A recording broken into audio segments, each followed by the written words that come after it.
새벽이 성벽에 돌결을 핥고 지나갈 때 사마리아의 공기는 유리처럼 얇았다.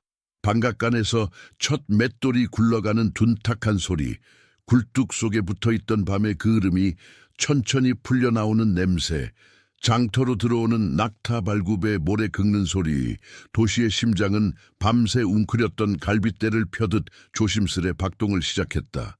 산가로 장식된 정하게 긴 복도에서는 햇빛이 한 뼘씩 깊어졌고 기둥 사이로 긴 그림자들이 발끝을 맞추어 물러섰다. 그날 요람은 왕좌 앞 계단에 서 있었다. 아버지 아합의 이름과 형 아하시야의 짧은 그림자가 궁정 곳곳에 습기처럼 붙어 있었다. 서기관은 새 인장을 손바닥에 굴렸고 사자는 새 왕의 이름을 적은 점토판을 각 선급으로 보내기 시작했다. 왕좌 가까이 다가갈수록 냄새가 짙어졌다. 올리브 기름, 향, 낡은 서약의 냄새, 그것은 보석보다 무거운 왕권의 냄새였다. 요람은 먼저 전각 안뜰의 한 귀퉁이로 갔다. 이세벨 시대에 세워졌던 바알의 기둥이 있던 자리, 이제는 비어있는 사각, 시자오. 빈자리는 이상하게 사람을 가만히 서게 했다. 그는 손끝으로 돌바닥의 틈을 한 번 더 훑었다. 상징을 치우는 일은 쉬웠으나 마음에 뿌리내린 그림자를 걷어내는 일은 쉽지 않다는 것을 그는 알았다. 빈 사각은 두려움과 자유를 동시에 준다. 무엇을 다시 세울 것인가? 그 질문이 아침의 공기처럼 얇게 가슴을 스쳤다. 그러나 궁정의 공기는 곧 현실의 무게를 되찾았다. 베델과 단의 제단, 북왕국을 하나로 묶어온 오래된 국책을 어찌할 것인가? 예루살렘으로 향하는 길을 닫아 나라의 경계를 지켜온 제도, 백성이 익숙한 절차, 장로들이 의지해 온 권위. 요람은 그것을 하루아침에 뒤집지 않기로 했다. 백성이 걷는 길은 바위를 밀어내듯 바꿀 수 없다. 그는 낮게 중얼거렸다. 대신들이 숨을 고르는 소리가 복되 잔물결처럼 번졌다. 신앙과 국책, 언약과 생계, 그 얇은 칼날 위를 걷는 일이 앞으로 그의 매일이 될 터였다. 총관이 보고를 올렸다. 각 선급의 장로들이 조공과 병력을 정리해 올렸으나 동쪽 경계에서 소식이 늦다 했다. 모압, 요단 건너 건조한 능선 사해의 염기 얀치. 요람은 눈을 감았다가 떴다. 아직 칼을 빼들 때도 봉함을 찢을 때도 아니었다. 성문을 굳게 닫지 말고 장터가 먼저 마르지 않게 하라. 그러나 경계의 횃불은 하나 더 올려라. 그의 말은 굴령이면서도 생계의 언어였다. 사마리아의 아이들이 굶지 않게 하는 일, 그것이 왕의 첫 승리라는 걸 그는 배워야 했다. 그는 종교와 행정의 서류를 나란히 펼쳐보았다. 사마리아 안에 남아있는 산당과 기물의 목록, 제사장 조직의 이름표, 창고의 곡물 출납, 병거대의 바퀴 수리 내역. 서기관이 붓을 들어 기록을 덧붙였다. 각 선급 장로들에게 보내는 칙령, 바알과 아세라의 기물을 제거하고 산당의 문을 봉하라. 그러나 백성이 드나드는 길을 무리하게 바꾸지 말고 분쟁이 나면 멈추어 재판에 붙이라. 먹물 냄새가 잔잔히 퍼졌다. 요람은 자신의 말이 칼보다 오래 남을 것을 알았다. 말은 보이지 않는 도로를 깐다. 전고, 무렵 한 여인이 성문 밑에서 울부짖었다. 기근의 밤이 남긴 상처, 절망이 사람을 어디까지 몰아가는지에 대한 이야기. 요람은 그날 입술을 깨물며 옷깃을 찢었다. 안쪽에 거친 산패가 햇빛을 받아 드러났다. 왕이 슬픔을 외투처럼 입는 그 장면은 성벽 위의 파수꾼에게까지 보였다. 그러나 그는 분노를 아무데나 던지지 않았다. 분노가 향할 곳을 묻는 일, 그 절제가 그를 지탱했다. 오늘의 눈물은 내일의 무기로 흐르지 않게 하라. 그는 내면에 짧은 표처럼 새겼다. 해가 기울 무렵 그는 상하 전각의 높은 창을 열었다. 바람이 들어와 등잔불을 아주 조금 흔들었다. 도시의 소리가 낮게 깔렸다. 우물가 항아리에 도자기 부딪히는 소리, 아이들 발 뒤꿈치가 골목을 치는 소리, 먼 곳에서 들려오는 피리의 가느다란 그 소리들 위로 빈 사각에 침묵이 겹쳤다. 무엇을 치우고 무엇을 남길 것인가? 북왕국의 정체성에 박힌 못을 무작정 뽑을 수도, 썩은 못을 모른 채 할 수도 없었다. 그는 스스로를 묶었다. 영광보다 질서를, 질서보다 생명을 먼저 세우자. 밤 제사장들이 낮게 시편을 읊었다. 요람은 눈을 감지 않았다. 기다림은 흔히 눈을 감게 하지만 오늘의 기다림은 눈을 뜨는 일이었다. 그는 지도를 펼쳤다. 길르앗 라모스로 이어지는 길, 요단의 나루, 벳산의 삼거리, 모압 고원의 윤곽, 모든 점과 선이 의미를 찾으려 꿈틀거렸다. 그러나 그는 선을 굵게 잇지 않았다. 얇은 선을 여러 겹 포개어 보았다. 전쟁의 선은 굵게 그릴수록 빨리 찢어진다. 얇은 선은 오래 버틴다. 그 얇음, 그것이 오늘 그의 방식이었다. 새벽 직전 그는 한 줄을 더 써 내려갔다. 사마리아 안에서 우상이 다시 일어나는 일은 용납하지 말라. 그러나 백성의 발걸음을 바꾸는 일에는 계절을 살피라. 서기관이 고개를 끄덕였다. 빈 사각 위에 곧바로 새 기둥을 세우지 않고 먼저 바닥을 매만지는 선택. 그 선택은 느렸으나 오래 가려는 사람의 호흡을 닮아 있었다. 그는 마지막으로 빈 사각을 한번 돌아보았다. 왕좌 옆, 상징이 치워진 자리. 사람의 마음은 비어있는 곳에서 방향을 배운다. 요람은 그 빈자리 위에 무엇을 세울지 아직 말로 다 하지 못했다. 다만 스스로에게 던진 질문만이 있었다. 나는 내 시대의 문지방을 어디에 세울 것인가? 바람이 짧게 흔들리고 새벽의 빗줄기가 전각의 바닥을 한 칸 더 넘어왔다. 왕은 허리를 곧게 세웠다. 칼을 뽑지 않았으나 결심은 이미 칼날처럼 서 있었다. 사마리아의 날이 본격적으로 열렸다. 장터의 차양이 펼쳐지고 병거의 축이 기름을 먹었다. 파수꾼은 창끝을 햇빛에 비추어 균열이 없는지 살폈다. 요람은 왕좌에 앉았다. 왕관의 빛은 밖으로 흩어졌고 상처의 무게는 안으로 내려앉았다. 그 무게를 견디는 방식, 분노의 속도가 아니라 질서의 호흡으로. 그가 오늘 세운 것은 성과와 승리의 기념비가 아니라 무너지지 않게 버티는 마음의 기둥이었다. 그리고 그 기둥은 빈 사각의 고요 속에서 보이지 않게 자랐다. 아직 아무 전쟁도 시작되지 않았고 어떤 칙령도 완결되지 않았다. 그러나 첫 장은 이렇게 끝난다. 치워야 할 것을 치우고 당장 바꾸지 않을 것을 살피며 무엇보다 사람의 하루가 무너지지 않게 지키는 왕의 새벽. 다음 장이 어디로 향하든 이 새벽의 숨은 오래 남아 그의 발걸음과 왕국의 박동을 조용히 이끌 것이다. 사마리아의 돌길이 햇빛을 받아 얇게 반짝이던 아침, 전령이 북문을 가로질러 들어왔다. 먼지와 땀, 그리고 짧은 문장 하나, 모압이 조공을 끊었습니다. 그 말이 전각의 공기를 낮게 갈랐다. 요람은 잠시 창턱에 손을 올린 채 침묵했다. 말 한마디로 국경의 돌이 조금씩 기울어지는 순간을 그는 이미 여러 번 보아왔다.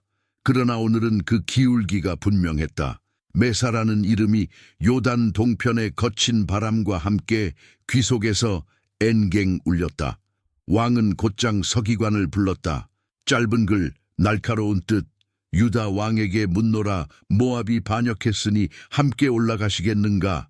점토판 위로 글자의 윤곽이 선명해질 때 요람의 가슴 속에서는 다른 문장이 조용히 완성되고 있었다.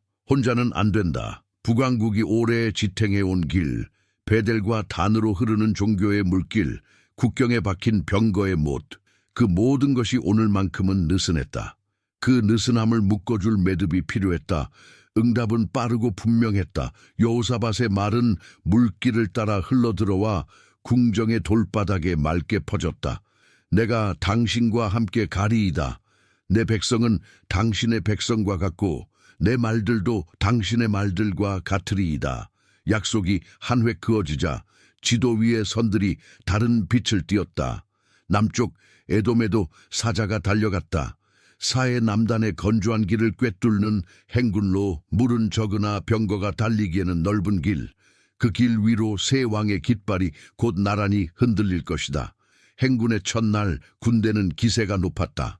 바퀴가 모래를 끌어당겼다가 놓아주고 말의 콧김이 햇빛을 얇게 밀어냈다. 둘째 날 피로가 말굽에 조금 더 갈라진 선을 남겼다. 셋째 날 가죽 부대의 밑바닥이 손가락 끝처럼 메말랐다. 넷째, 다섯째, 시간은 광야에서 서둘러도 느리게 갔다. 여섯째 날 장정들 사이로 서로의 침을 나누는 농담 같은 절망이 번졌다. 일곱째 날 누군가가 빈 물부대를 들고 햇빛에 비추어 보았다. 그 얇은 막 너머로 아무것도 없다는 사실이 소문처럼 진영 전체에 퍼졌다. 여호와께서 우리를 모압의 손에 붙이려 하시는가? 낮게 뱉은 말이 바람에 실렸다. 그러자 유다 왕이 말곶비를 잡고 요람 쪽으로 다가왔다. 여호사밧의 눈에는 광야의 밤과 비슷한 빛, 깊고도 간결한 빛이 있었다. 여호와의 선지자가 여기 있지 아니하니? 그 말 하나가 마른 모래 위에 움푹 패이는 그늘처럼 군령의 공기를 바꾸었다. 정찰대의 뒤쪽에서 한 군관이 걸어 나왔다. 엘리사, 엘리야의 손에 물을 붓던 자가 이 진중에 머물고 있습니다. 이름이 전해지는 순간 병사들 사이에 웅성거림이 일었다. 유다가, 에돔이, 이스라엘이 같은 방향으로 고개를 들었다. 세 왕은 말머리를 털고 한 천막으로 향했다. 소나무 향에 가까운 회양목의 그늘 아래 엘리사는 앉아 있었다. 눈동자는 맑았고 그 맑음이 필요한 진의 먼지를 닦아내는 듯했다. 요람이 입술을 떼기 전에 엘리사의 시선이 먼저 닿았다. 말의 서열은 분명했다. 네 아비의 선지자들과 네 어미의 선지자들에게로 가라. 꾸짖음이었으나 그 꾸짖음의 칼끝은 요람의 어깨에 깊게 박히지 않았다. 이어서 여호사밧을 보며 엘리사는 목소리를 낮췄다. 내가 유다 왕을 보지 아니하였다면 너를 돌아보지도 아니했으리라. 그러고는 의외의 명령을 내렸다. 검은 곳 타는 자를 데려오라. 현의 울림이 천막의 장막을 통과해 모래 위로 번졌다. 음악은 단순했지만 단순함이 어쩐지 질서였다. 엘리사가 눈을 감았다 뜨며 말했다. 여호와의 손이 내게 임하셨느니라. 이 골짜기에 도랑을 가득 팔아 바람도 보지 못하고 비도 보지 못하리라. 그러나 골짜기는 물로 가득 차리라. 너희와 가축과 짐승이 마시리라. 누군가 비웃으려다 입을 다물었다. 광야에서 도랑이라는 단어는 사치처럼 들리지만 절망에서 삽은 곧 예배였다. 삽자루가 손에 돌려졌다. 뾰족한 쇠끝이 마른 땅을 두드렸다. 모래는 생각보다 무거웠고 돌은 생각보다 가까이에 있었다. 에돔의 병사들은 물이 모일 자리를 눈으로 골라냈고 유다의 병사들은 박자를 맞추어 일정 간격을 유지했다. 이스라엘의 병사들은 병거 바퀴가 지나갈 길을 비워두고 도랑의 방향을 낮은 홈으로 이어붙였다. 사람의 손은 갈증 앞에서 가장 정직해진다. 팔은 떨렸고 손바닥에는 물집이 솟았다. 그러나 삽질의 소리가 조금씩, 아주 조금씩 절망의 소리를 밀어냈다. 해가 져도 도랑은 끝나지 않았다. 횃불이 한 줄씩 이어졌고 모래 위의 그림자가 불빛에 따라 길이를 바꾸었다. 요람은 땀과 모래로 얼룩진 병사들의 등을 지나며 저마다의 어깨에 짧은 말을 얹었다. 물을 위한 손이 칼을 위한 손과 다르지 않다. 여호사밧은 멀리 동쪽의 어둠을 바라보며 조용히 기도했고 에돔 왕은 땅의 냄새를 깊게 들이마셨다. 엘리사의 천막에는 음악이 잦아들었지만 그의 말이 밤 공기에 오래 떠 있었다. 보지도 듣지도 못하리라. 그러나 채워지리라. 새벽의 첫 숨이 산등성이를 넘어올 무렵 공기가 달라졌다. 모래와 돌, 소금과 흙 사이에 미세한 물 냄새가 스며들었다. 처음에는 누구도 말하지 않았다. 광야는 착시를 잘 만들기 때문이다. 그러나 도랑 바닥이 반들거린다고 속삭인 소년 하나의 눈이 커졌다. 물이 그 가느다란 소리가 너울처럼 퍼졌다. 도랑 하나 둘 서로 떨어져 있던 홈들이 보이지 않는 실로 연결되듯 번들거렸다. 바람은 불지 않았고 비소리도 없었다. 그런데도 물은 모였다. 흙빛이었던 골짜기가 천천히 유리빛을 띄었다. 해가 더 떠오르자 동쪽 붉은 빛이 물 위에 내려앉았다. 물은 붉게 보였고 붉음은 보는 이의 마음을 흔들었다. 저 고원 위 모압의 망군들이 성벽 위로 몸을 길게 내밀었다. 피다!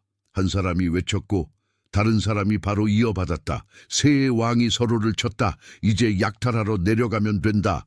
기다림에 지쳐있던 군사들이 갑옷을 축혀입고 언덕을 타고 내려오기 시작했다. 햇빛이 창끝을 칠했고 먼지가 짙어졌다. 한편 세 왕의 진영에서는 사람과 짐승의 숨이 조금씩 살아났다. 말의 콧김이 다시 길어졌고 병사들의 입술에서 말보다 먼저 숨이 나왔다. 누구도 환호를 크게 터뜨리지 않았다. 물의 기적 앞에서 좋은 소리는 침묵일 때가 많다. 요람은 허리띠를 조이며 손가락에 감각을 가다듬었다. 여호사밧의 눈은 앞으로, 에돔 왕의 턱은 옆으로 예리하게 각을 잡았다. 정찰병이 낮게 보고했다. 모압이 내려옵니다. 그 순간 골짜기는 한 호흡만큼 정지했다. 물결 위로 아침빛이 얇게 깔리고 깃발이 같은 방향으로 일제히 눕듯 흔들렸다. 도랑들의 윤곽이 물속에서 부드럽게 지워졌다. 병거의 바퀴는 모래를 조금 더 깊게 물었고 방패의 모서리가 서로를 스치며 얇은 쇠소리를 냈다. 엘리사의 천막 앞에서 마지막으로 떨리던 현의 여운이 아주 멀리서 돌아오는 듯했다. 요람은 아직 칼을 뽑지 않았다. 칼은 한 박자 늦게 뽑아야 할 때가 있다. 지금은 기다리는 칼의 시간. 그는 눈을 가늘게 뜨고 언덕의 선을 따라 내려오는 발걸음의 간격을 셌다. 여호사밧은 방패벽을 정렬시키고 에돔 왕은 측면으로 돌아나갈 기병의 경로를 짧게 손짓했다. 세 나라의 손짓이 하나의 선으로 모였다가 흩어질 채비를 마쳤다. 그리고 사람의 심장이 다음 박자를 치기 직전 온 골짜기의 공기가 얇아지는 그 찰나 물 위에서 햇빛이 한 번 더 번쩍였다. 모래가 기침하듯 털리고 발굽이 약속한 자리를 향해 방얼음 더 전진했다. 아직 칼날은 만나지 않았고 함성은 목구멍을 넘지 않았다. 다만 전투가 문턱에 올라 거울 앞에 선 듯 자기 얼굴을 숨죽여 확인하는 시간이 길어졌다. 그 문턱에서 요람은 아주 잠깐 사마리아의 빈 사각 치워진 기둥 자리를 떠올렸다. 비어있는 곳이 사람을 두렵게도 자유롭게도 만든다는 생각. 그 빈자리 위에 무엇을 세울지 묻던 마음이 지금 이 붉은 물의 가장자리에서 또 한 번 그를 붙들었다. 오늘은 무엇을 세울 것인가? 그는 대답 대신 손목의 힘을 아주 조금 더 조였다. 그리고 골짜기의 숨은 다음 장을 향해 아직 열지 않은 칼집처럼 조용히 팽팽해졌다. 붉었다. 새벽빛이 동쪽 능선에서 흘러내려 골짜기의 물 위에 붙자 밤새 고여든 물이 피처럼 번졌다. 모압의 망군들은 그 빛을 가장 먼저 보았다. 피다, 세 왕이 서로를 쳤다. 고원 위 진영의 외침이 퍼지고 기다림에 굳은 다리들이 한꺼번에 경사면을 질러 내려왔다. 방패끈이 재빨리 당겨지고 창끝이 햇살을 흩뿌렸다. 먼지가 공중에서 말라 갈라졌다. 골짜기 아래 물결은 조용히 흔들렸다. 요람은 병거의 난간에 손을 얹고 여호사밧은 말고삐를 부드럽게 당겼다. 에돔 왕은 손짓으로 기병의 강역을 맞추었다. 전날 밤 엘리사의 말이 아직 귀 안쪽에서 울렸다. 바람도 보지 못하고 비도 보지 못하리라. 그러나 이 골짜기는 물로 가득하리라. 그 물 한가운데서 세 왕의 군대는 숨을 고르고 있었다. 모압의 첫 줄이 붉은 거울을 밟는 순간 모래가 뒤집혔다. 도랑을 파던 손들이 순식간에 창으로 바뀌었고 물가에 엎드려 있던 자들이 바람처럼 일어섰다. 이스라엘의 병거가 옆구리를 파고들고 유다의 방패벽이 정면을 밀어 올렸으며 에돔의 경기병이 곡선을 그려 뒤를 차단했다. 충돌의 소리는 높지 않았다. 오히려 낮고 무거운 금소금이 흙을 타고 번졌다. 붉은 반짝임이 깨지고 물가에 흩어진 창깃들이 떨렸다. 짧은 혼전 끝에 골짜기는 힘을 잃었다. 모압의 선봉이 밀려나자 세 군대는 경사를 타고 고원으로 올라섰다. 싸움은 칼끝에서 삽끝으로, 환호에서 호흡으로 바뀌었다. 샘은 흙과 돌로 막혔고 큰 나무들은 가지가 잘려나갔다. 밭고랑마다 어깨로 겨우 들 수 있는 돌들이 들어가 밭을 무너뜨렸다. 유다는 박자를 지켰고 에돔은 물길을 읽었으며 이스라엘은 병거가 지날 길을 스스로 닦았다. 어떤 날은 칼보다 삽이 더 무거웠고 그 무게가 저녁까지 사람들의 등을 눌렀다. 성읍 몇 곳이 연이어 무너지자 모압은 마지막 보루 산비탈에 걸터앉은 기르하레셋으로 모여들었다. 성벽은 언덕의 갈비뼈 같은 돌로 다져져 낮은 성급에서의 패배를 높은 성에서의 결기로 바꾸고 있었다. 세 왕의 군대가 성을 에워싸자 낮에는 돌팔매와 화살이 공기를 가르고 밤에는 횃불의 높낮이가 서로의 속내를 엿보았다. 라못에서 물려온 흙먼지와 사마리아의 기근 냄새가 뒤섞여 진영의 장막마다 오래 묵은 피로가 쌓였다.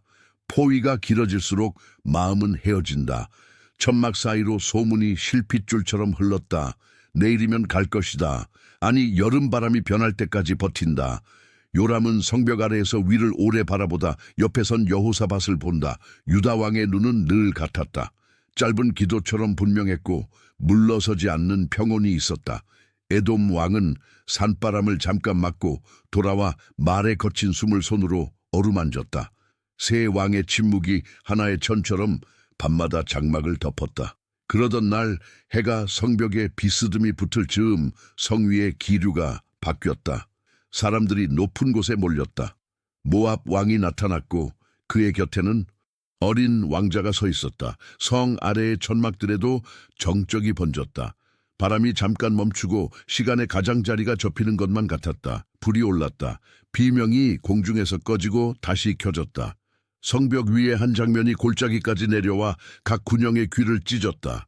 그 냄새에 사람의 심장을 움츠리게 하는 뜨거운 냄새가 바람 속으로 흩어졌다. 요람의 손에서 곱비가 느슨해졌다. 여호사밧은 눈을 감고 숨을 길게 들이켰다. 에돔 왕은 이마를 짚고 고개를 돌렸다. 승리의 언어로는 설명할 수 없는 장면 앞에서 전장의 질서는 잠시 말을 잃었다.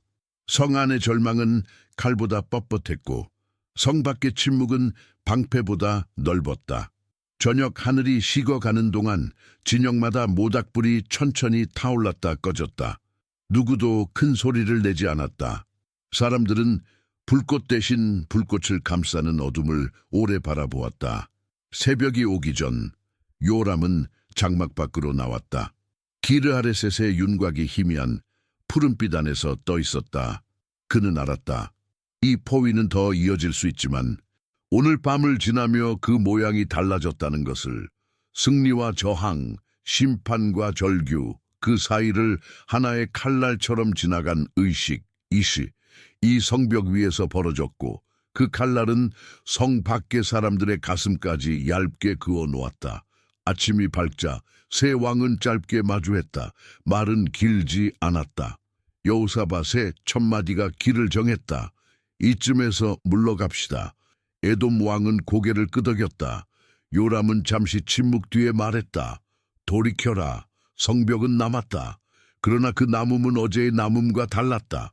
무너뜨릴 수 없어서가 아니라 무너뜨리지 않기로 남긴 성, 적의 고통을 더 붙잡고 늘어지는 승리가 승리일 수 없다는 걸 그들은 각자 다른 이유로 이해했다. 군대는 포위를 풀고 고원의 길을 내려왔다. 말발굽 소리가 길게 이어지고 바퀴 자국이 얕은 호음을 만들었다. 누군가는 뒤를 돌아보려 했으나 돌아본다고 달라질 것은 없었다. 햇빛이 높아지기 전에 병거의 속도는 평지의 박자를 되찾았다. 정찰병들은 사해 쪽 습기를 살피며 앞서갔다. 마신 물은 몸속에서 흩어졌지만 밤의 장면은 흩어지지 않았다. 사마리아로 돌아가는 길, 요람은 오래 말이 없었다. 붉은 물에서 시작해 붉은 불로 끝난 전장은 그의 어깨에 낯선 무게를 달아놓았다. 도랑을 파던 밤과 성벽 아래의 밤, 그 둘 사이에 선 자신을 그는 떠올렸다. 하나는 보이지 않는 공급의 밤이었고 하나는 말로 옮길 수 없는 절망의 밤이었다. 그의 왕좌는 그 두 밤의 사이에 놓여 있었다. 성문이 보일 즈음 도시의 하루가 다시 열리고 있었다. 빵 굽는 냄새가 돌길을 타고 퍼지고 아이들의 발소리가 골목을 채웠다. 일상의 소리는 전쟁의 소리를 몰아내지 못하지만 가끔 가장 깊은 상처의 가장자리를 다독인다. 요람은 상가 전각의 빈 사각, 처음 왕이 되던 날 치워버린 기둥자리를 다시 스쳤다. 무엇을 치우고 무엇을 남길지, 무엇을 무너뜨리고 무엇을 멈출지, 그의 발걸음이 방 한가운데에서 아주 잠깐 멈췄다. 밤이 내려올 때 파수의 횃불이 성벽을 따라 점점이 켜졌다. 멀리 북동쪽 산맥 너머로 얇은 금속성의 바람이 스쳤다. 다마스쿠스, 그 이름이 어둠 속에서 낮게 떨었다. 모압의 붉은 물은 기억으로 멀어졌고 새로운 소리, 청동이, 서로를 긁는 마른 소리가 더 가까워졌다. 이야기는 멈추지 않는다. 다만 방향을 바꾼다. 그리고 요람은 방향이 꺾이는 모퉁이에서 다시 허리를 곧게 세웠다. 아람의 흰 장막들이 산등성을 따라 고리처럼 둘러앉자 사마리아의 길은 하나둘 끊어졌다. 먼저 장터가 조용해졌다. 곡물자루가 사라지고 기름병은 바닥에서 눌어붙은 빈만 남겼다. 방앗간의 맷돌이 멈추자 집집마다 그릇끼리 부딪히는 마른 소리만 울렸다. 사람들은 여전히 우물가로 모였으나 두레박이 올라올 때마다 손등에 힘줄만 더 도드라졌다. 굶주림은 배에서 시작해 도시의 말끝을 말려버렸다. 요람은 성루를 천천히 돌았다. 갑옷 안쪽 삼배가 땀과 먼지에 굳어 살을 긁었다. 성 밑에서 한 여인이 울부짖었다. 왕이여, 나를 도우소서. 그는 돌검은색 여백을 사이에 두고 내려다보며 낮게 답했다. 여호와께서 너를 도우지 아니하시면 내가 어디에서 너를 도우랴? 이어진 여인의 사연은 굶주림이 어디까지 사람을 몰아가는지 말 대신 증거가 되었다. 요람은 옷깃을 찢었다. 거친 삼배가 햇빛에 드러나자 성 위로 술렁임이 번졌다. 분노가 향할 방향을 잃은 채 왕의 입가에서 거친 숨만 길어졌다. 그때 왕의 마음에 떠오른 이름은 하나였다. 엘리사. 사자가 급히 달려갔고 그보다 먼저 예언자의 방에는 장로들이 앉아 있었다. 엘리사는 창가에서 바람을 듣고 있었다. 죽이는 자의 아들이 내 머리를 베려 사람을 보내었다. 문을 닫아 막아라. 문고리가 삐걱이며 버티는 동안 더 무거운 발걸음이 이어졌다. 요람이 직접 문턱을 넘었다. 그의 얼굴에는 밤새 꺼지지 않은 횃불의 그을음 같은 그림자가 드리워져 있었다. 이 재앙이 여호와께로부터 왔거늘 내가 어찌 더 여호와를 기다리랴. 왕의 말은 한숨과 함께 떨어졌다. 엘리사는 흔들리지 않았다. 여호와의 말씀을 들으소서. 내일 이맘때 사마리아 성문에서 고운 가루 한 되가 한 세겔, 보리 두 되가 한 세겔에 팔리리라. 왕곁 장교가 씁쓸하게 웃었다. 하늘에 창을 내신들 어찌 그런 일이. 엘리사는 그를 향해 고개를 돌렸다. 네가 내 눈으로 보리라. 그러나 먹는 데에는 참여하지 못하리라. 말이 도시를 돌았다. 어떤 귀에서는 조롱이 되었고 어떤 가슴에서는 마지막 불씨가 되었다. 밤 성문 그늘에 네 사람이 웅크리고 있었다. 병으로 성 밖에 머물던 자들, 성 안의 기근과 성 밖의 적 사이 그 어디에도 속하지 못하는 경계의 사람들. 그들은 담담히 결론을 냈다. 여기 있어도 죽고 성 안으로 들어가도 죽는다. 아람 진으로 가자. 살려두면 살고 죽이면 죽자. 밤막이 걷어질 무렵 그들은 장막 하나에 덮개를 젖혔다. 식탁은 차려져 있으되 사람이 없었다. 다음 장막도 그 다음도 칼과 방패가 흩어져 있고 말과 나귀는 매여 있고 감에는 미지근한 김만 돌았다. 바람이 끊긴 듯 소리가 없었다. 그들은 먼저 먹었다. 오랫동안 잊었던 씹는 소리와 삼키는 소리가 목 안을 되살렸다. 그러나 곧 서로의 눈이 맞았다. 오늘은 좋은 소식의 날인데 우리가 침묵하고 있다. 성으로 돌아온 네 사람은 문지기를 불렀다. 아람 진의 사람이 하나도 없더라. 장막은 그대로요. 말과 나귀는 매여 있더라. 문지기들은 서로의 얼굴을 훔쳐보았다. 허풍인지 기근이 만든 환영인지. 그러나 소식은 성루를 타고 궁 안으로 번졌다. 등잔불이 하나둘 켜지고 졸던 경비병들이 흠칫 일어났다. 요람은 성문을 향해 걸었다. 아직 열지 말라. 명하고 정찰을 보냈다. 적이 우리를 유인하려는 것일지 모른다. 빈 장막 사이를 다녀온 정찰병이 돌아와 고개를 끄덕였다. 길마다 옷과 기구가 흩어져 있사오며 요단까지 떨어뜨려 버렸사옵니다. 그제야 성문 빗장이 움직였다. 쇠와 돌이 긁히는 소리가 새벽 공기를 가늘게 찢었다. 사람들은 물처럼 쏟아져 나갔다. 오래 참고 웅크렸던 배고픔이 한 몸이 되어 달렸다. 왕은 문지기들을 배치해 질서를 세우게 했으나 기근의 밤이 길었던 만큼 조급함도 길었다. 성문 옆 엘리사의 말을 비웃던 그 장교가 백성을 누르며 군기를 세우려다 몰려든 발걸음에 짓밟혀 쓰러졌다. 새 곡식값이 장터에 퍼지는 그 아침, 그는 눈으로만 보았다. 그러나 먹는 데에는 참여하지 못했다. 말의 끝이 현실이 되듯 곧 장터가 변했다. 고운 가루 한 되가 한 세겔, 보리 두 되가 한 세겔.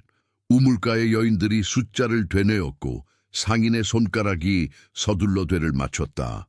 아이가 떡 부스러기를 받아들고 울음을 멈추자 어머니의 어깨가 한번 크게 들썩였다. 사마리아의 공기는 한낮이 되기도 전에 오래된 먼지를 털어냈다. 굶주림이 물러난 자리에 사람의 목소리가 돌아왔다. 요람은 성루에 서서 장터를 내려다보았다. 해가 돌성벽에 닿아 반사된 빛이 그의 눈을 찔렀다. 어제의 절망과 오늘의 풍성함 사이 그 얇은 갈날 위에서 도시는 살아남았다. 그는 고개를 들어 하늘을 보았다. 창은 보이지 않았다. 그러나 바람의 결이 달라져 있었다. 예언자의 말, 모멸의 웃음, 네 사람의 담담한 걸음, 문지기에 떨리는 손, 몰려드는 발걸음, 그 모든 것이 이 아침 한 줄로 이어졌다. 해질녘, 성문은 다시 닫혔다가 곧 천천히 열렸다.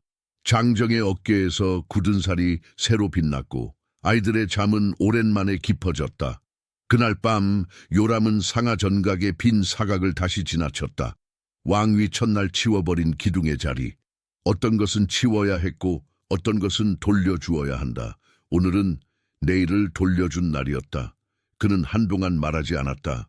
도시는 땀과 눈물과 빵 냄새로 조용히 숨 쉬었다. 그리고 성 밖, 보이지 않는 먼 곳에서 쇠소리가 아주 희미하게 스며들었다. 다마스쿠스의 바람, 곧 다른 이름으로 불릴 바람, 이미 국경의 모래를 건드리고 있었다. 사마리아의 장터는 간신히 숨을 되찾고 있었다.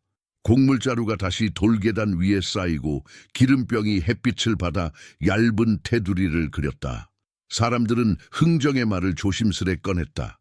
그러나 성문 아래의 그 밤 문이 열리던 소리와 예언의 말이 이루어진 하루의 잔향은 쉽게 가시지 않았다. 도시가 일상을 수습하듯 땀을 닦아내는 동안 왕궁도 자신의 일을 하나씩 제자리에 올려놓아야 했다. 상하 전가간 요람은 칼이 아닌 인장과 붓을 들고 자리에 앉아 있었다.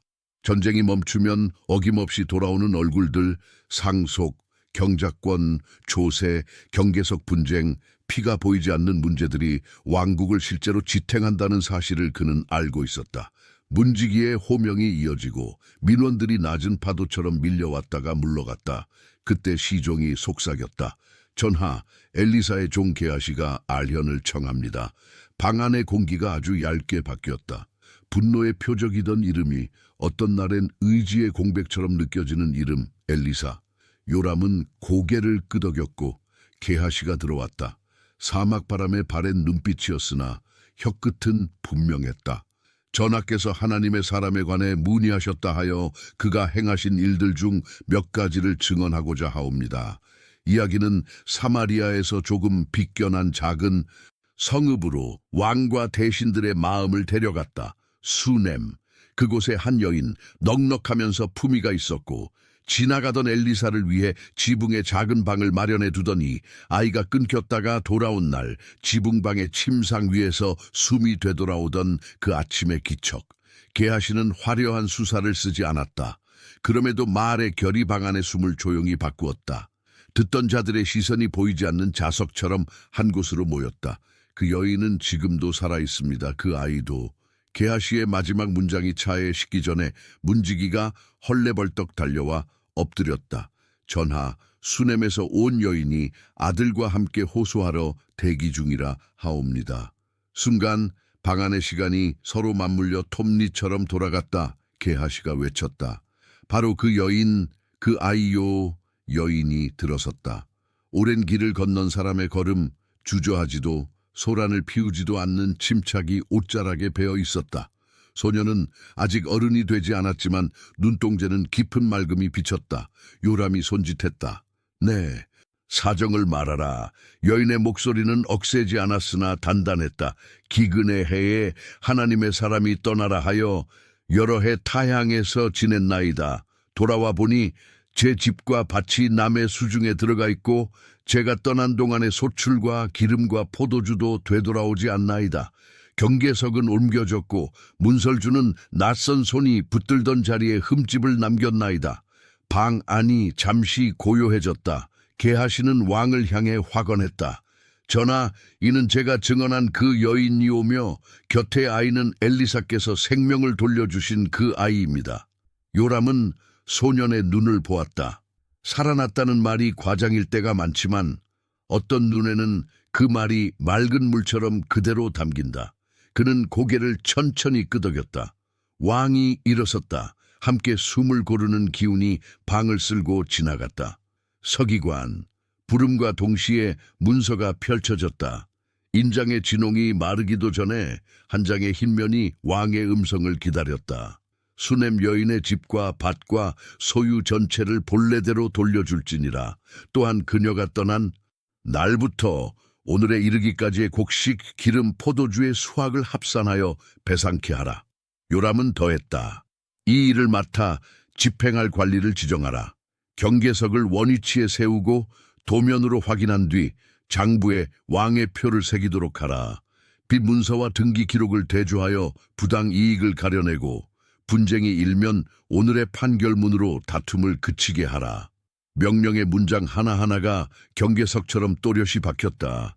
지정된 관리가 앞으로 나와 절했다. 손등에 굳은 살이 현장을 아는 사람의 손이라는 것을 말해 주었다. 여인은 무릎을 꿇으며 고개를 깊이 숙였으나 요람이 손을 들어 세웠다. 일어나라. 오늘은 문이 열리는 날이다. 그러나 내일은 너의 문턱을 다시 단단히 세우는 날이 될 것이다. 형식적인 위로가 아니었다. 되돌려받은 서류, 옮겨야 할 곳간, 마을 사람들과의 해묵은 말, 그 모든 것이 기다리고 있었다. 그러나 왕의 인장은 그 길의 첫 빗장을 풀었다. 말려진 판결문이 여인의 손에 건네졌다. 종이가 아니라 무게였다. 복도를 나서며 소년이 한 번 뒤돌아보았다. 왕좌 게하시, 서기관의 붓끝, 그 시선을 지나 다시 어머니의 손으로. 그 손바닥에는 문고리를 다시 잡을 힘이 돌아오고 있었다. 해가 기울 즈음 수넴의 언덕으로 바람이 올라갔다. 관리와 서기가 경계석을 세웠다. 사람들은 모여들어 입을 가렸다. 누군가는 속으로 샘을 했고 누군가는 낮게 말했다. 인장이 찍혔으니 말끝이 달라지겠지. 돌이 제자리를 찾자 아이의 발자국이 마당을 곧게 가로질렀다. 여인은 문설주를 쓰다듬었다. 낯선 흠집 사이로 오래 있던 나이테 같은 갈라짐이 손끝에 닿았다. 지붕방의 그늘, 상 위의 빵, 물동이의 차가운 입, 집이 기억하는 사소한 것들이 제자리로 돌아오는 소리였다. 창고 문이 열리고 닫혔다. 먼지나 곰팡이가 앉지 않은 곡식이 자루에 옮겨 담겼다. 떠나있던 횟수만큼의 소출이 장부 위로 되돌아왔다. 완전히 메워지지 않는 틈은 언제나 남지만 그 틈 위로 석가래를 다시 얹는 일. 오늘의 판결이 바로 그 일이었다. 저녁 작은 등불 하나가 마당에 켜졌다. 불빛은 크지 않았지만 집의 심장은 그 크기에 맞춰 다시 박동했다. 그 시각, 상하 전각의 복도 끝빈 사각, 요람이 왕이 되던 첫날 치워버린 기둥자리가 어둠 속에서 얇게 떠올랐다. 그는 창가에 서서 생각했다. 어떤 것은 치워야 하고 어떤 것은 돌려주어야 하며 어떤 것은 새로 세워야 한다. 전쟁은 길을 묻고 기근은 숨을 묻는다. 그러나 재판은 사람의 자리를 묻는다. 칼이 멈춘 자리에서 도장이 이어가는 정의. 오늘 그는 그 정의의 편을 택했다. 게하시는 조용히 물러나며 마지막으로 왕을 보았다. 그의 눈에는 과시도 승리의 환호도 없었다. 오직 증언이 제자리를 찾았다는 안도. 왕궁 문이 닫히고 발자국 소리가 멀어졌다. 한 집의 등불이 꺼지지 않은 밤, 사마리아의 바람은 한 겹 부드러워졌다. 왕의 도장 아래 문이 다시 열렸고 경계석이 돌아왔고 말 대신 침묵이 한 집을 지켰다. 그리고 그 침묵은 소리보다 오래가는 법이었다. 다마스쿠스의 새벽은 은빛 물결처럼 얕았다. 바라다 강이 돌다리를 스치고 장사치의 천막마다 청동 방울이 떨릴 때 왕궁 깊숙한 곳에서는 기침 소리가 천장의 문양을 흔들었다. 베나닷의 숨은 가늘었고 향로의 영희는 줄어드는 심장처럼 가늘게 말려 올라갔다. 문 밖에 선자 하셀 은 궁정의 절차를 아는 자답게 발끝까지 고요했으나 그의 고요는 칼집처럼 단단했다. 하나님의 사람이 성 안에 들어왔습니다. 속삭임이 마치 새벽 물안개처럼 번졌다. 엘리사가 다마스쿠스에 도착한 것이다. 왕은 선물을 묶었다. 좋은 비단과 향, 금과 기름, 그리고 하셀에게 명했다. 가서 물어라. 내 병이 나을 수 있겠느냐. 하셀은 머리를 숙였고 눈썹 아래로 지나간 빛이 잠시 칼날처럼 번뜩였다. 그는 시장의 소음을 벗어나 회양목 그늘 아래 선 엘리사의 장막으로 향했다. 하셀이 문턱을 넘자 엘리사는 이미 그를 기다리고 있었다. 질문보다 먼저 방 안을 채운 것은 대답의 무게였다. 내 주 왕께서 묻사옵니다. 이 병에서 회복하시겠나이까? 하셀이 예를 올리자 엘리사의 목소리가 낮게 가라앉았다. 왕에게 반드시 회복하실 것입니다라 하라. 그러나 여호와께서 나에게 보이시기를 그가 반드시 죽으리라 하셨느니라.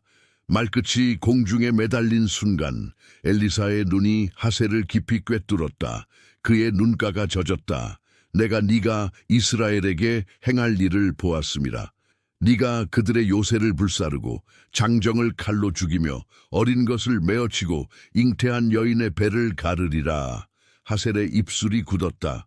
종 같은 내가 어찌 그런 큰 일을 하리이까? 엘리사는 시선을 거두지 않았다. 여호와께서 너를 아람의 왕으로 세우심을 내가 보았노라. 하셀은 몸을 낮추고 물러났다. 다마스쿠스의 햇살이 성문 위로 기울 때 그는 이미 답의 순서를 정해 두었다. 왕은 회복하실 것입니다. 그는 그 말만 전했다. 그 밤 보자기 하나가 물에 적셔졌고 침상에 누운 숨은 한 번 길게 흔들리다 멎었다. 보자기가 접힐 때 다마스쿠스에 바람이 아주 미세하게 방향을 틀었다. 벤하닷은 죽었고 하사엘이 왕이 되었다. 소식은 산등성이를 넘어 길르아 초소들에 먼저 닿았다. 하사엘이 즉위했다. 요람에게 올라온 전갈은 한 글자마다 쇳가루 냄새가 배어 있었다. 새로운 왕은 새로운 칼끝을 뜻했다. 요람은 병거대를 재정비했다. 말편자 못, 화살, 방패, 긴 창 모두 다시 세고 묶게 했다. 전선은 곧 라못 길르앗으로 좁혀졌다. 고원과 강이 경계, 바람과 바람이 정면으로 부딪히는 병목. 유다의 젊은 왕도 군사들을 이끌고 합류했다. 두 왕국의 깃발이 같은 바람에 몸을 기댔다. 라못의 흙먼지 위로 나팔이 맞부딪혔다. 첫 사거리에서 날아든 화살들이 하늘의 얇은 막을 찢듯이 떨어졌다. 요람은 병거 손잡이를 움켜쥐고 빈틈을 살폈다. 빈틈은 칼보다 먼저 사람의 마음에서 열린다. 그 틈으로 병거를 넣을지 빼낼지 그는 한 번씩 결정을 내렸다. 돌개바람 같은 충돌과 퇴각이 몇 번이고 반복되던 순간 멀리서 당겨진 한 시위가 햇빛에 얇게 울었다. 화살 하나가 공기를 가르며 와서 요람의 옆구리를 비스듬히 스쳤다. 뜨거움과 한기가 동시에 번졌다. 그의 무릎이 짧게 꺾였다. 왕이 부상당하셨다. 외침이 전열을 파고들었다. 호위 병거가 요람을 받쳐 뒤로 뺐다. 유다의 젊은 왕이 고개를 돌려 바라봤다. 그 눈에는 침착과 급함이 한 줄로 섞여 있었다. 요람의 목소리는 낮았지만 흔들리지 않았다. 라못을 지켜라. 나는 이스르엘로 간다. 피가 갑옷 안에서 새꽃처럼 번지는 사이 병거는 전장의 소용돌이에서 빠져나와 평지로 내려섰다. 이스라엘로 가는 길은 냄새부터 달랐다. 피와 쇠에서 빵 굽는 냄새, 과육의 단 냄새, 우물가의 습기가 바뀐 공기로 번갈아 스쳤다. 그러나 요람의 귀에는 여전히 라못의 나팔이 울렸다. 상처를 꿰맬 자들이 바늘과 끈을 들고 기다렸다. 누구는 깊지 않다 했고 누구는 나쁜 각도다 했다. 말은 길었으나 요람의 눈꺼풀은 짧게 닫혔다 떴다. 그는 천장의 무늬 사이로 오래된 그림자를 보았다. 한때 다른 이름의 피를 마신 땅, 이스라엘의 포도원, 나봇의 외침이 흙 속에서 낮게 살아있는 듯했다. 그의 손가락이 이불 가장자리를 아주 느리게 그려주었다. 밤이 내렸다. 정탐병의 목소리가 낮게 깔렸다. 하셀은 라못을 떠나지 않았으나 경계선의 횃불이 새로 섰습니다. 지도 위 작은 돌들이 다시 움직였다. 요단 나루, 벳산 길목, 길르앗의 고개. 요람은 몸을 옆으로 돌리다 상처에 당김에 숨을 멈췄다. 그는 속으로만 말했다. 돌아가야 한다. 말은 공기 밖으로 나오지 않았지만 결심은 눈동자에 오래 남았다. 새벽녘 바람이 바뀌었다. 유다의 왕이 병문안을 오겠다는 전갈이 도착했다. 동맹의 예의, 전장의 인사, 요람은 허락했다. 뜰의 나무 그림자가 길어졌다 짧아졌다. 문지방 앞발 소리가 얇아졌다 굵어졌다. 그 모든 움직임 속에서도 그의 귀는 라못의 흙먼지를 놓지 않았다. 전쟁은 떠난 자의 상처에서 계속된다. 다마스쿠스의 왕은 이름을 바꿨고 북동의 바람은 칼끝을 따라 더 매워졌다. 그 시각 라못 성곽회에서는 또 다른 장면이 익어가고 있었다. 전령 하나가 바람을 가르고 달렸고 장막 하나에 젊은 사자가 숨가쁘게 들어섰다. 기름병의 마개가 조용히 빠졌다. 향이 아니라 소명의 냄새가 흘렀다. 그러나 그 장면과 그 말의 결과가 이스라엘의 문턱을 두드리기까지는 아직 시간이 남아 있었다. 요람의 방에는 침묵이 내려앉았고 바늘이 살을 지나갈 때마다 그의 숨이 짧게 치고 들었다. 밤의 마지막 구간 성벽 위의 횃불이 서로에게 신호를 보냈다. 들판을 가로지르는 기병 하나의 그림자가 길게 늘어졌다. 성문은 닫혀 있었고 하늘은 아직 열리지 않았다. 요람은 알았다. 어떤 문은 빛으로, 어떤 문은 소식으로 열린다. 지금은 소식의 시간이 오고 있었다. 그는 눈을 감았다가 떴다. 산과 전각 한가운데 처음 치워버린 기둥의 빈 사각이 다시 마음에 떠올랐다. 치운 것과 세워야 할 것의 사이, 그 얇은 선 위에서 그의 하루가 또 한 번 끝나고 있었다. 라못의 먼지는 아직 가라앉지 않았고 다마스쿠스의 숨은 더 무거워졌다. 그리고 이스라엘의 바람은 곧 다음 박자를 시작하려고 어둠 속에서 어깨를 모으고 있었다. 라못 길르앗의 새벽은 아직 피먼지의 맛을 품고 있었다. 성곽 귀 아래로 말의 콧김이 흩어지고 병거축에는 밤새 굳은 피가 얇은 막처럼 말라붙어 있었다.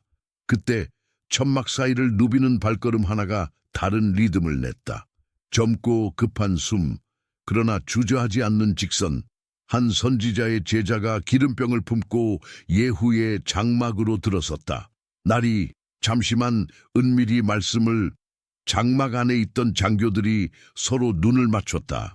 예후의 미간이 한번 좁혀졌다가 풀렸다.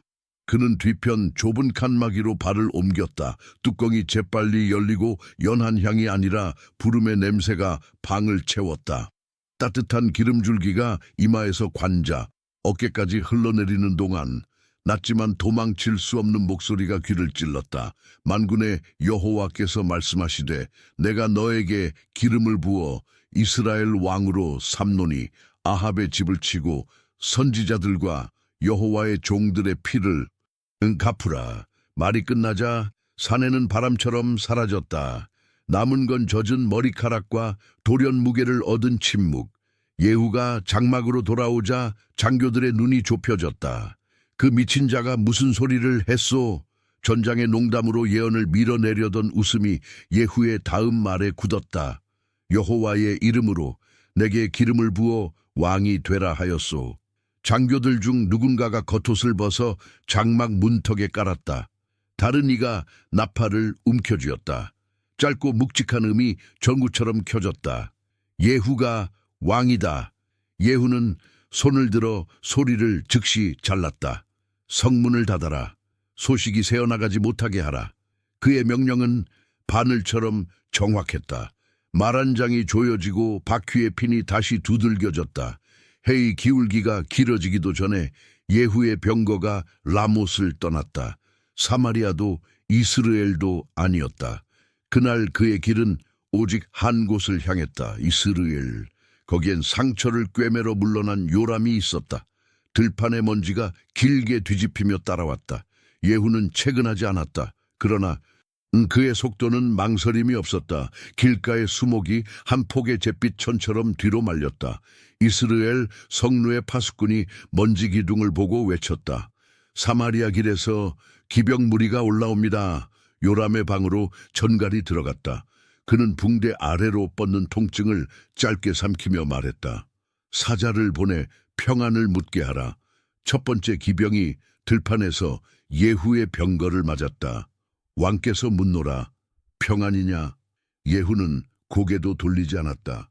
평안이 너와 무슨 상관이냐? 뒤에 서라. 사자는 돌아오지 않았다. 두 번째 기병이 나갔다. 같은 물음, 같은 대답, 같은 흡수. 성루의 파수꾼이 눈을 가늘게 떴다. 그 몰기가 님시의 손자 예후 같습니다. 미친 듯이 몰아옵니다. 미친 듯이. 분노가 아니라 결심의 속도에 붙는 말이었다. 요람은 병거를 준비했다. 유다의 아하시야가 동행했다. 두 왕의 병거가 성문을 나서자 들판의 공기가 얇게 갈라졌다. 세 병거가 서로를 향해 모여드는 지점은 우연처럼 보였지만 오래된 기억이 그 자리를 정해두고 있었다. 나봇의 포도원 언덕, 흙냄새만 맡아도 지난날의 억울함이 혀끝에 베어드는 곳. 예후야 평안이냐? 요람의 목소리가 먼저 닿았다. 예후의 대답은 활보다 먼저 날아갔다. 내 어미 이세벨의 음행과 술수가 아직 이 땅에 가득한데 무슨 평안이냐? 요람의 어깨가 본능처럼 움찔했다. 병거가 반원을 그리며 돌아섰다. 입술에서 튀어나온 말은 긴 의전의 언어가 아니었다. 베바니로다 아하시야. 그 순간 예후가 활주를 당겼다. 빛이 화살깃을 스치고 소리는 공기 속에 거의 흔적을 남기지 않았다. 화살은 등과 경합 사이를 꿰뚫어 가슴을 박았다. 요람의 손에서 곱비가 미끄러졌다. 난간에 한 번 부딪힌 몸이 앞으로 쏟아지며 붕대와 갑옷 사이에 어두운 꽃이 번졌다. 예후가 곁에 장수에게 낮게 말했다. 붙들어라. 나봇의 밭 가장자리에 던져라. 내가 아합을 따르던 때 여호와께서 그 피에 대하여 하신 말씀을 네가 기억하느냐? 장수들이 왕의 시신을 옮겼다. 포도줄기 하나가 툭 끊어지고 흙이 조용히 벌어졌다 닫혔다. 땅은 오래전 들은 호소를 알아보듯 묵직한 냄새를 올렸다. 멀찍이서 아하시야가 병거를 돌려 이블르함 쪽 경사로로 달아났다. 예후의 시선이 그 궤적을 짧게 따라갔다가 곧 거두었다. 오늘 그의 화살은 이미 제자리를 찾았다. 나머지는 다음 바람이 맡을 일이었다. 이스라엘의 성루에는 파수꾼의 침 삼키는 소리만 남았다. 평야의 바람이 한번 뒤집히고 상하 정악의 그림자가 가늘게 떨렸다. 궁중의 사람들은 서로의 눈을 피했다. 요람이라는 이름이 여전히 입술에 걸려 있었지만 왕이라는 호칭이 의지할 어깨를 잃어가고 있었다. 궁녀들은 소매를 움켜쥐었다 놓았고 서기관은 마지막으로 적은 날짜 옆에 아주 작은 점을 찍었다가 지웠다. 점 하나. 그러나 선대의 빛과 내일의 심판을 가르는 구멍 같았다. 예후의 바퀴 소리가 성문 앞으로 다가섰다. 빗장이 아직 열리지 않았는데도 도시의 심장은 이미 새로운 박자를 예습하듯 뛰었다. 바람은 먼저 안다. 그 뒤를 먼지가 따른다. 그 먼지가 오늘 상징을 지우고 다른 이름을 적을 것이다. 그러나 그는 아직 성문을 두드리지 않았다. 한 시대의 문을 닫고 다른 문을 여는 일은 칼의 속도만으로 되지 않는다. 기억의 문지방 나봇의 흙을 밟고 지나야 한다. 예후는 잠시 고삐를 늦추며 뒤를 돌아보지 않았다. 뒤에는 화살이 말했고 앞에는 발걸음이 말해야 했다. 그의 손등에는 조금 전 당겼던 활시 위의 긴장감이 아직 남아 있었다. 그런 긴장은 오래 간다. 나팔이 쉬고 장막이 걷혀도 그 손은 오늘의 당김을 기억한다. 한편 들판의 소문은 성벽보다 빨랐다. 왕이 쓰러졌다. 저녁 물을 길던 여인이 두레박을 반쯤 올린 채 멈췄고 시장 끝자리에서 자던 개가 귀를 세웠다. 아이는 어른의 표정을 읽는 법을 먼저 배운다. 오늘 아이들의 시선은 성문으로 몰렸다. 저 높은 곳에서 작은 점처럼 보이는 창끝이 한번 떨렸다. 그 떨림이 도시 전체로 번져 문지방마다 다른 울림으로 부딪혔다. 상하 전각 안쪽 요람이 첫날 치워버린 기둥의 빈 사각이 황혼빛을 받아 도드라졌다. 그 빈자리, 두려움과 자유가 함께 고개를 드는 자리가 마지막으로 한 번 흔들렸다. 누구든 그 위에 무엇을 세우든 그 이름은 오늘 이후 다른 무게를 갖게 될 것이다. 예후가 병거를 성문 가까이에 멈춰 세웠다. 파수의 눈동자가 빗장을 더듬었다. 아직 합창은 시작되지 않았다. 다만 숨들이 길어졌다. 각 사람의 가슴 안에서 다음 문장을 맞이하는 준비가 소리 없이 이루어졌다. 이날의 이야기는 여기서 멈춘다. 나봇의 흙이 새 피를 기억했고 화살이 오래된 말을 대답했다. 성문은 아직 완전히 열리지 않았다. 그러나 누구나 느낀다. 바람이 방향을 바꾸었다는 것을, 그리고 그 바람이 곧 상하 전각의 복도와 장터의 소리, 장정의 손바닥과 장로의 회당, 심지어 아이의 잠결까지 모두의 박자를 바꾸러 들어오고 있음을, 이스라엘 평야의 해가 기울자 포도 넝쿨 사이를 스치는 바람이 낮게 눕고 나봇의 밭 가장자리 흙은 낮의 열을 천천히 식혀갓 멎은 피의 냄새를 오래된 기억처럼 붙잡고 있었다. 성루의 그림자는 저물녘의 칼날처럼 길어졌고 파수꾼의 창끝이 한 번 떨렸다 멈췄다. 떨림은 두려움만이 아니었다. 무언가가 끝났다는 말하지 않아도 모두가 아는 감각, 도시의 심장 박동이 박자를 바꾸려는 바로 그 순간의 조용한 경련이었다. 왕궁 안쪽 상하 전각의 복도는 황혼의 금빛을 길게 끌어안고 있었다. 서랍 속에는 라못 길르앗에서 옮겨온 군사 문서와 기근의 밤에 찍힌 인장이 뒤섞여 있었고 벽을 따라 세워둔 병거 기록과 세목 장부가 미세하게 들썩였다. 하지만 방 한가운데에는 언제나처럼 아무것도 없는 사각의 빈자리, 요람이 즉위 첫날 치워버린 바알의 기둥 자리가 있었다. 발자국 소리보다 그 빈 사각이 방을 지배했다. 상징은 사라졌지만 그 부재의 도형이 여전히 왕의 하루를 규정하고 있었다. 요람의 이름은 이제 낮게 불렸다.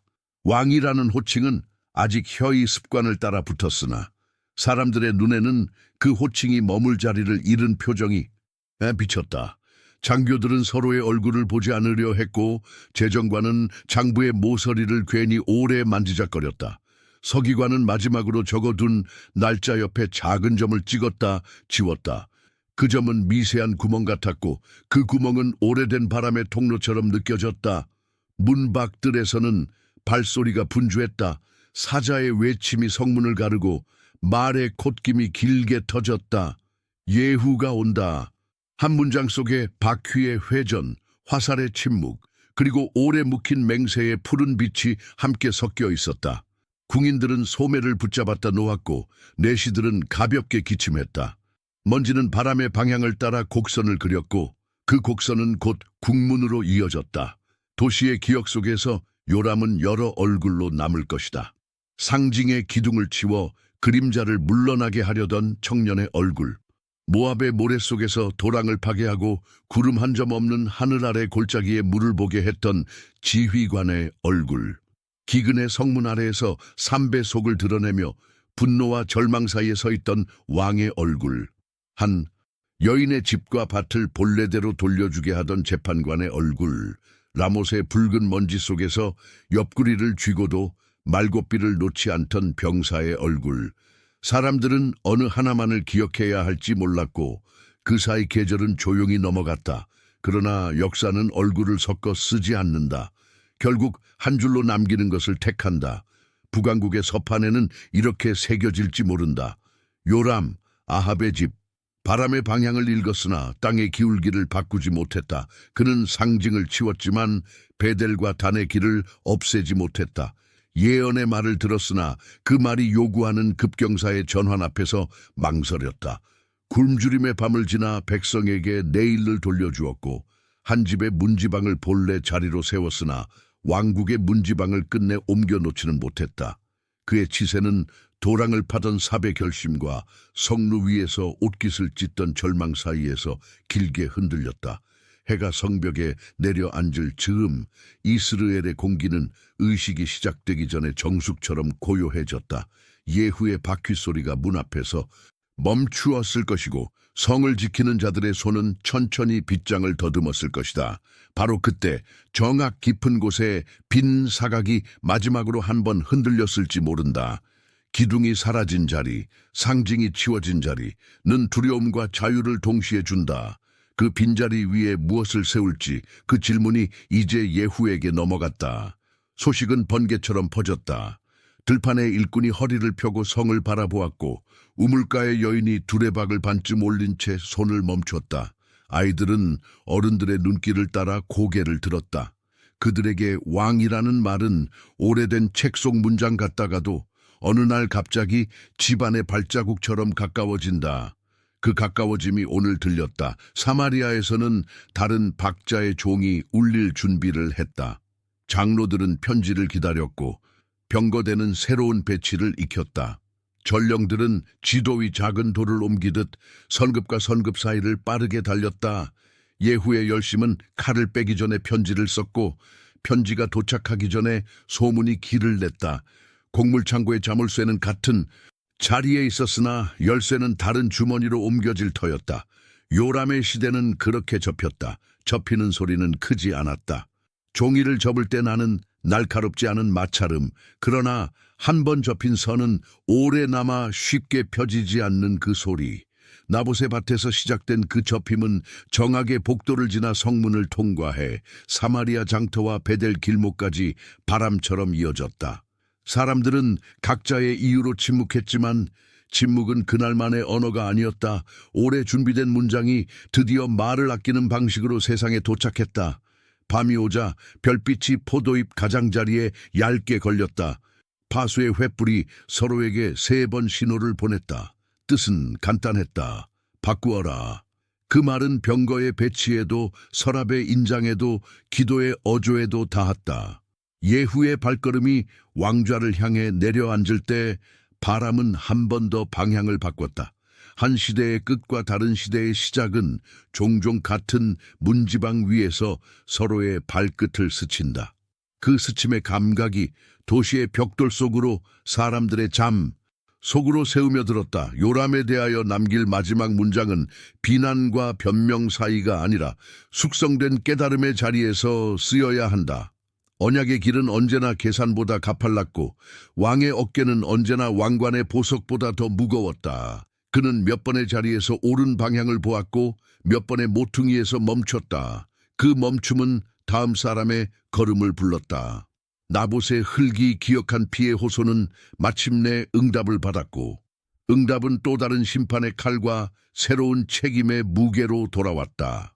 정의가 오면 평안이 곧장 뒤따를 것 같지만 정의의 첫날은 대개 더 긴 침묵과 더 밝은 빛의 눈부심으로 시작된다. 새날 사마리아의 장터는 다시 열릴 것이다. 장정의 손바닥에는 새 굳은 살이, 장로의 회당에는 달라진 발언의 순서가 생길 것이다. 베델과 단의 길에 먼지가 한 겹 더 쌓일지 아니면 허물어질지 그 대답은 아직 바람 속에 있다. 그러나 한 가지는 분명하다. 빈 사각은 새 기둥을 기다리고 있고 그 기둥은 이름이 아니라 방향으로 불릴 것이다. 왕의 이름이 바뀌어도 언약의 길은 여전히 북쪽 하늘과 남쪽 언덕을 잇는 얇은 빛으로 남아 사람들의 발목을 붙든다.